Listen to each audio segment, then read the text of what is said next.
పొడి వేసేసుకుంటున్నాను. అంతా కలిపేసుకోవాలి. కొంచెం పచ్చివాసన పోయే వరకు బాగా కలిపేసుకొని ఆ తర్వాత ఇందులోకి పెరుగు యాడ్ చేసుకున్నా కూడా చాలా బాగుంటుంది. బట్ నాకైతే అవైలబుల్ లేదు ఈరోజు.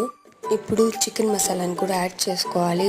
చికెన్ మసాలా అనేది మన ఇష్టం, వేసుకుంటే వేసుకోవచ్చు లేదా లేదు. బట్ కుష్కా కదా, కొంచెం చికెన్ మసాలా వేస్తే ఆ టేస్ట్ కొంచెం డిఫరెంట్గా ఉంటుంది, తినడానికి కూడా చాలా బాగుంటుంది.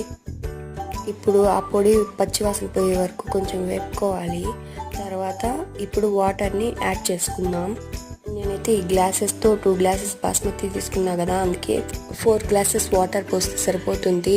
ముందుగా నానబెట్టుకున్నాం కదా, కాబట్టి ఎగ్జాక్ట్గా 4 గ్లాసెస్ అయితే సరిపోతుంది. బియ్యం వేసేసుకొని బాగా కలిపేసుకుంటున్నాను. ఇప్పుడైతే కుక్కర్ మూత పెట్టేసుకున్నాము. ఇక్కడ 3 విజిల్స్ వస్తే కరెక్ట్గా కుక్ అయిపోతుంది. మన వేడి వేడి కుష్కా అయితే రెడీ. మీకు గనక నా వీడియో నచ్చినట్టయితే please do like, share and subscribe my channel.